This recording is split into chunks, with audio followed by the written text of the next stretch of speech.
Nang masulo na ni Renz at Yomi ang condo unit, dito ay nagsimula na ang mainit na tagpo sa kanilang dalawa na talaga namang wala nang kahit sino ang makakapigil pa sa kanila sa kung ano man ang nais nilang mangyari ngayong gabi.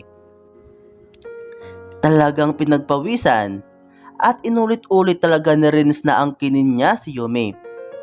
Sa una ay gumagamit pa siya ng proteksyon dahil nga sa takot siya na baka mabuntis niya si Yomi at maging komplikado pa ang sitwasyon.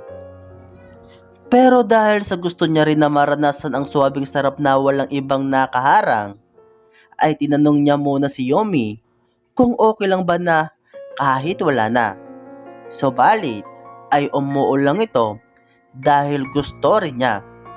Isa pa, mahal niya naman si Renz kaya okay lang para sa kanya kung mabuntis man siya nito.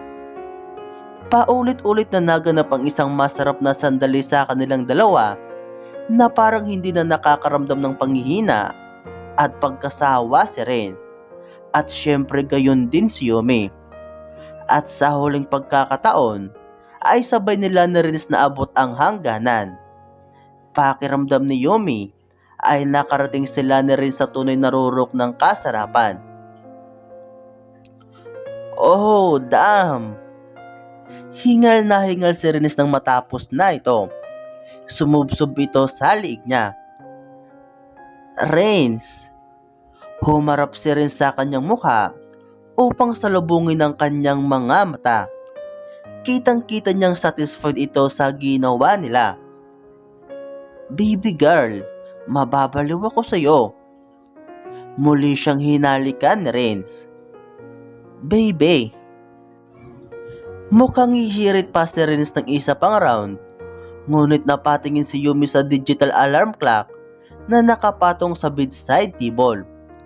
Mag-aalas 11 na ng gabi. I want more, baby.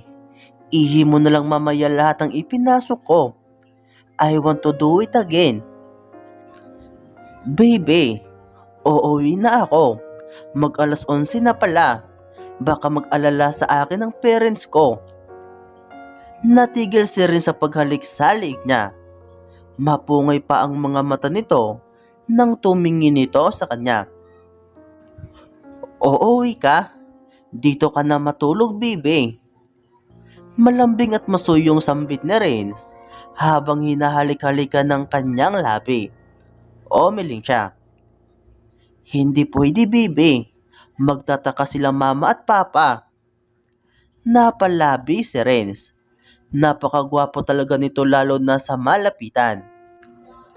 Napakakinis ng balat nito na para bang edited iyon sa sobrang pagkakinis. Wala kasing puris kahit wala naman itong foundation makeup sa mukha. Mamaya na please, ihatid kita, baby. Pakiusap ni Renz sa kanya. Hinaplos niya ang pisngi ni Renz. Kahit gusto pa niyang ituloy ang kanilang pagtatalik, ay hindi maaari. Nangako kasi siya sa parents niya na bago mag-alas 11 ng gabi ay uuwi na siya. Next time na lang, baby. Ayoko kasing magtaka sila mama at papa. Hindi mo ba sinabi sa kanila na may boyfriend ka na? Umiling siya. Diba sabi ko sa'yo, baby, hindi muna. Baka mabigla kasi sila mama at papa kapag nalaman nilang nagkaroon ako ng karelasyon sa Boracay. Bubuelo muna ako, baby, ha? Napabuntong hininga si Renz. Para bang nalungkot ito sa desisyon niyang umuwi.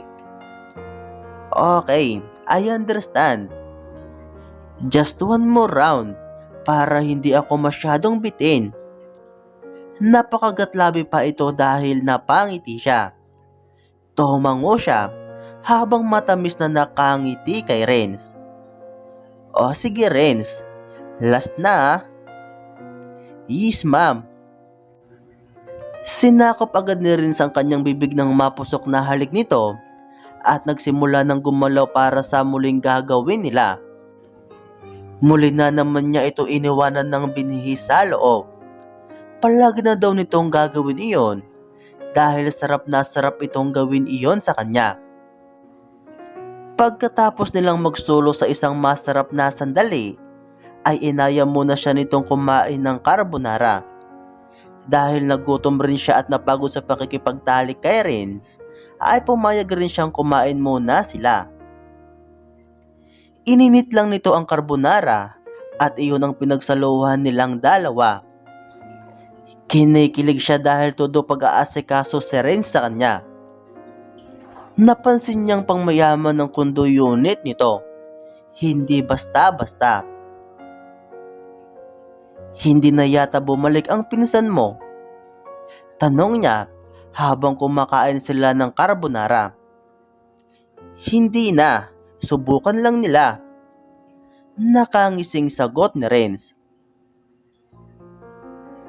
Magkamukha kayo ng pinsan mo, baby.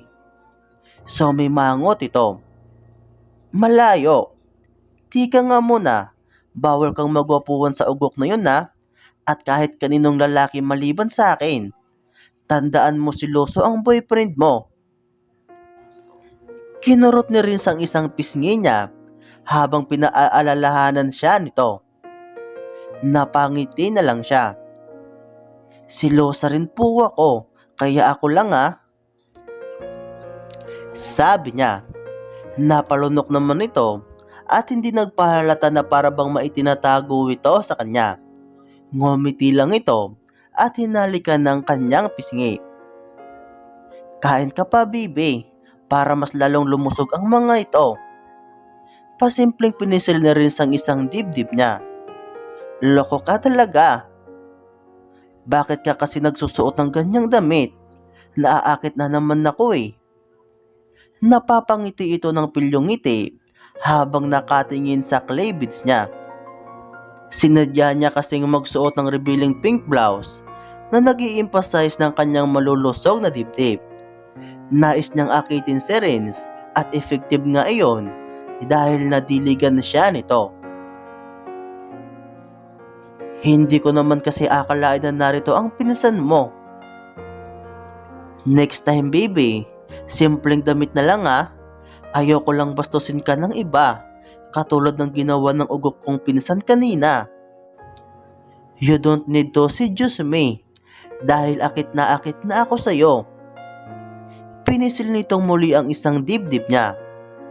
Mapapaungol sana siya dahil sa kapilyuhan nito, ngunit pinigilan niya ang kanyang sarili dahil baka hindi na siya pauuwiin ito.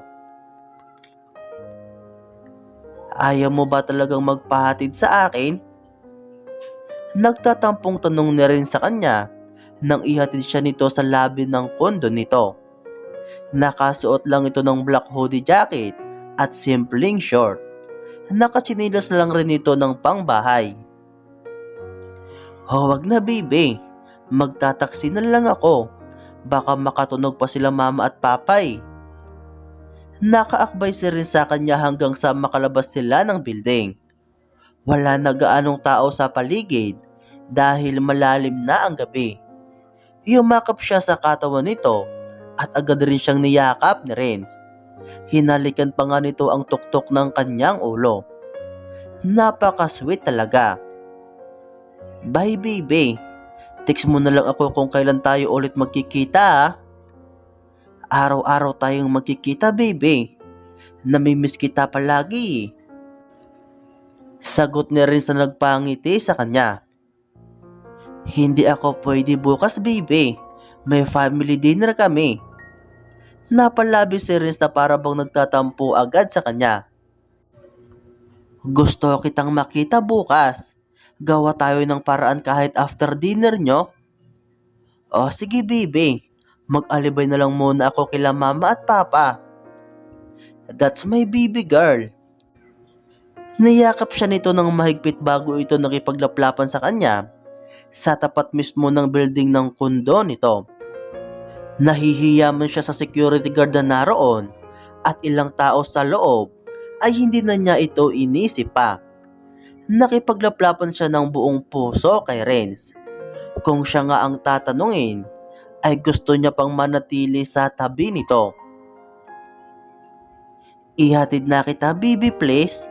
Nag-aalala ako sa iyo eh. Sabi ni Renz pagkatapos ng makapugtong hininga na paglalaplahapan nila. Huwag na. Ayan na yung taxi oh. Kunin mo na lang ang plate number, baby.